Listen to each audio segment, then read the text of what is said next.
This has been a priority of the district since the first day of this project. It will be a state-of-the-art building as it relates to security, especially the integration of technology with security practices. But we have been hearing a lot of concerns about interior glass specifically, especially in the wake of the horrific incident in Parkland. And so this meeting really has two purposes. First, to provide an opportunity for community members to provide us with feedback, air any concerns that they have, ask any questions that they have, and secondly, to provide any information that you may want about our security features and what we've been doing since the first day of this project. So I want to let you all know that it's an ongoing process. Nothing here is final. No decisions have been made yet as it relates to this, and that's why we're here to gather feedback. The number one thing that needs to be included in environments or when you're doing things like this is maintaining visibility from the classroom to the spaces where students are. I've seen many schools that over the years that have basically tried to do breakout areas, and as soon as the visible connection between those areas are lost, they do not work because teachers cannot supervise students, and that's a key component to why the glass occurs there. So as you're looking at this diagram here, these blue lines that you see on here, those are areas where we have glass between the classroom and the corridor.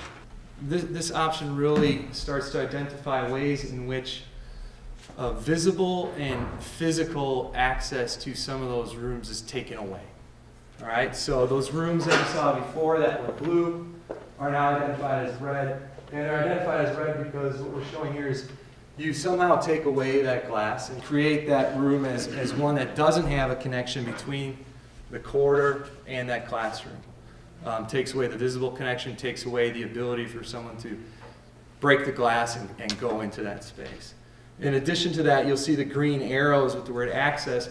Those are additional doors put into a communicating door between two classrooms, so students from the blue room can actually go into the red room.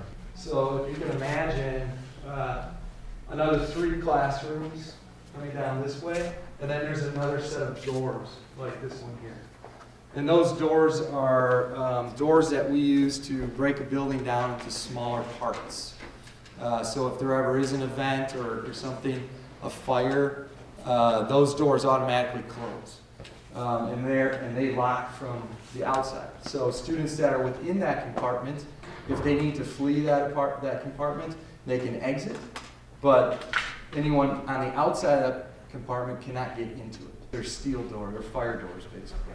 One of the things that we've been learning, and I guess I've been learning, maybe everyone else has been well aware of it, but what you're trying to do is buy time, because there's a certain amount of time that it's going to take emergency responders to get there, and that's, I think we've been hearing 6 or fewer minutes. So what we're trying to do is put as many obstacles in place so that we can have a response. It really begins to look a lot more like either a prison or a police state.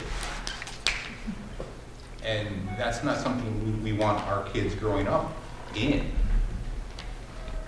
But we do want them to grow up alive. We do want them to grow up. Our goal is to be a nurturing learning environment, and our goal also has to be to keep our kids safe. And I think we can find a balance for that. But I think those 2 points are exactly the two things that we're trying to achieve.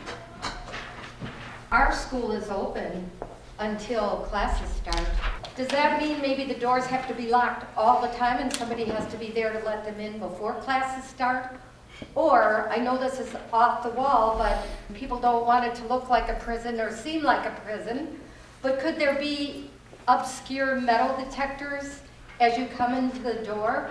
You would have to have another person there to do any type, if there was something triggered, you'd have to have somebody there to also then do a search.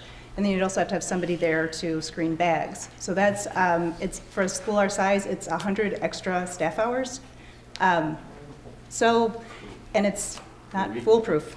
There's doors that aren't going to be metal detectors that are going to, be propped open. So looking at that, that's certainly an idea that's been put out there, and we did look into what would that look like. There's no obscure metal detector, and the staff hours, I think, are pretty prohibitive.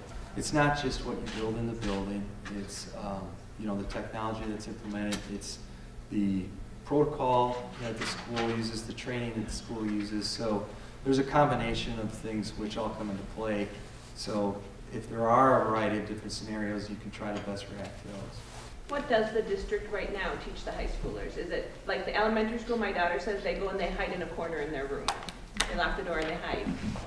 They can't defend themselves, they're little kids. What do we teach the high schoolers right now? What is their general plan? And is it going to change? There's things that we are looking at from all different angles as to how we're going to go in the future to train and what we're going to be doing. And once we figure out what we're going to have as a venue, then we can go from there as to what's going to be best.